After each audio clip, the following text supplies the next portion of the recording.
ไม่สงค่ะสวัสดีค่ะเอาค่ะในวิดีโอนะคะเดี๋ยวพี่น้องเขาการแลป้อยต่างที่กล้องมูปังเหมิดนะคะเนาะปังเหมิดที่หิมนำลันตรงเวกสีป้อนนะคะในคลิปนี้นะคะโมจะพาทุกท่านไปดูงานถวายยอดฉัตรพระเจดีย์บ้านปังเหมิดที่อยู่ติดกับน้ำลันนี้นะคะและชานเหนือประเทศเมียนมาค่ะแล้วก่อนไปนะคะโมจะขออัปเดตสถานการณ์ที่น้ำลันก่อนค่ะส่วนที่น้ำลันนะคะสถานการณ์ณตอนนี้คือไม่มีอะไรน่าเป็นห่วง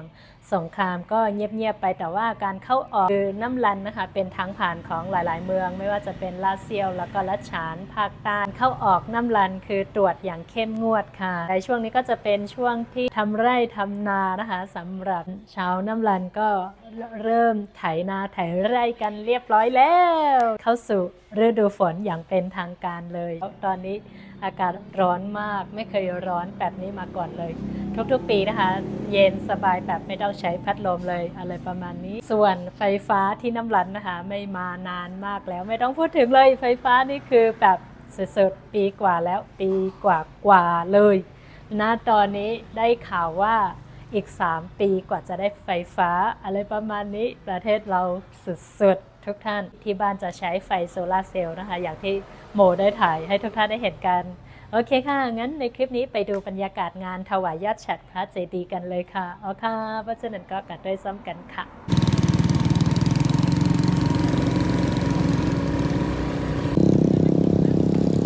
นี่คือทางเข้านะคะแล้วก็จะมีของขายตรงทางเข้าด้วยวันนี้นี่ก็เป็นตั้งเข้าเดี๋ยวที่ฟังเหมือนน่าจะเป็นเส้นตั้งลงกว่าตอนที่เนี่ยค่ะส่วนนี้นะคะจะเป็นตรงทางขึ้นเราจะต้องเดินไปเพราะว่าเราไม่กล้าเอามอไซค์ไปถ้าหากว่าฝนตกมันจะลื่นค่ะทุกท่านเพราะฉะนั้นเราไว้มอไซค์ตรงข้างล่างนี้แล้วก็จะเดินไปข้างบนนี้ค่ะให้เป็นเส้นตั้งกว่าลอยปางเบิดในวันนี้ที่เป็นต่างที่กล้องมุ้งเนี่ย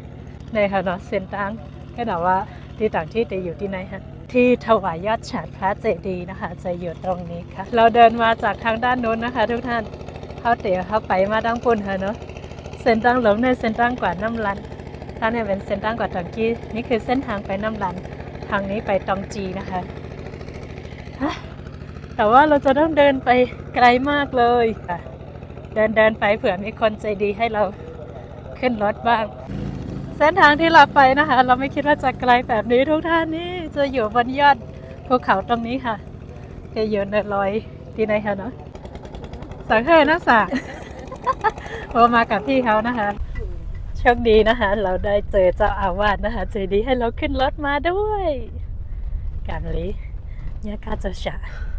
มันก็มาจำจะไหนก็ขึ้นไปกว่านั้นเนาะที่นี่คือไม่มีงานมานานมากแล้วหลังจากเกิดสงครามอะไรต่างๆนะคะแต่ว่างานปูนงานอะไรยังมีนะคะเพราะฉะนั้นในวันนี้เราก็จะพาทุกท่านไปดูกันบรรยากาศในงานถวายยอดฉัตรที่บ้านปางเหมิดค่ะไว้ต่างที่ก้องมูวันปางเหมิดนะคะวันกันมาด้วยค่ะน้องมิติเลยวันปางเหมิดในมิติหิมเว้งน้ำลันนะคะตรงเว้งสีปอค่ะเพราะฉะนั้นวันกันมาด้วยค่ะว่าจะเป็นเส้นเดือนในวันนี้ตอนนี้คือเรามาถึงบนยอดฉัตรตรงที่ถวายยอดฉัตรพระเจดีย์แล้วนะคะทุกท่าน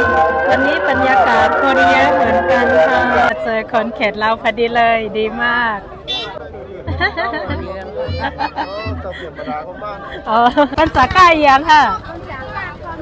ข้าวเหนียวอ๋อข้าวเหนียวและอีเม็ดเขาอ๋อ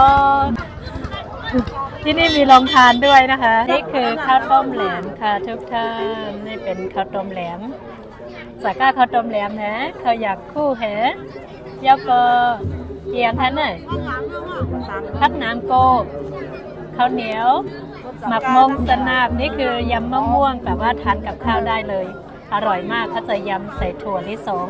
ใส่งาใส่พริกอะไรแล้วก็ใส่หอมแดงนะคะ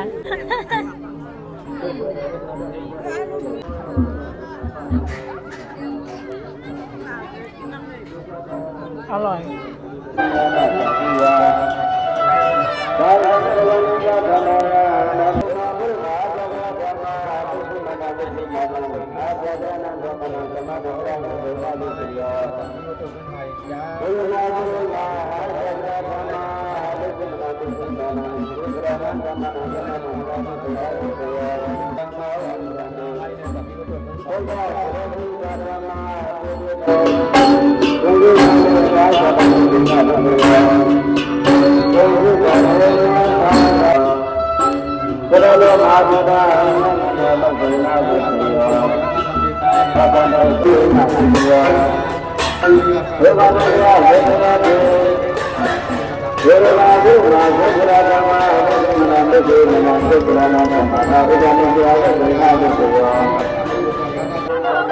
แล้วก็ขมุนค่ะขมุนเหลือทาค่ะเลยส้มค่ะส้มค่ะมีคนมาถวายลงทานด้วย ก็จะเป็นขนมไทยใหญ่นะคะขมุนห่อทุกท่านเส้นทางที่เรามาเมื่อกี้นะคะ เราจะมาเส้นทางนี้แล้วรถมอเตอร์ไซค์เรามาจอดไว้อยู่ตรงนี้ แล้วเราก็ขึ้นมาจนถึงบนนี้เลยค่ะไกลมากมองจากตรงนี้ถึงไม่ไกลแต่ว่าเวลาเดินนะคะไกลมากๆเลย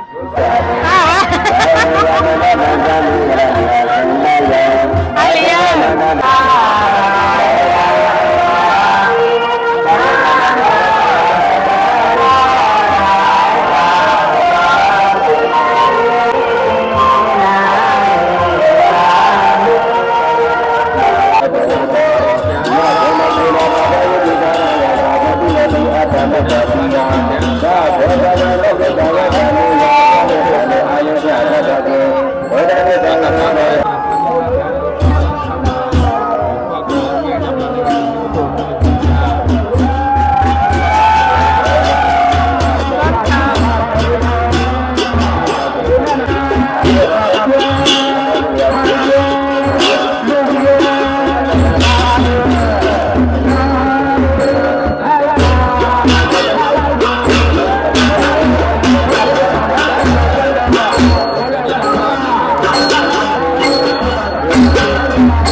มาอยู่บนภูเขานี้นะคะเราก็จะได้เห็นวิวสวยมากตรงนี้ทุกท่านเราสามารถมองเห็นในน้ำลันด้วย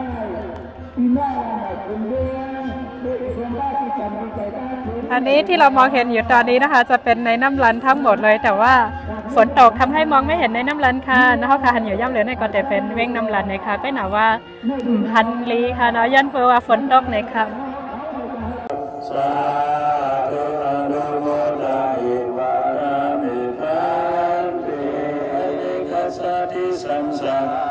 สันสาเวสาอานิปิสัมตาการังกเวสันโตโตกาสติปุณะปุณะตาการะกะติทาสิปุณะกิหังนาคาสิสัพพะสุขะสุขะเตกะทาพุทธะ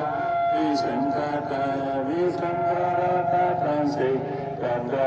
นังเทศนามหาปัญชตอบแทนนามหาปัญครับเอา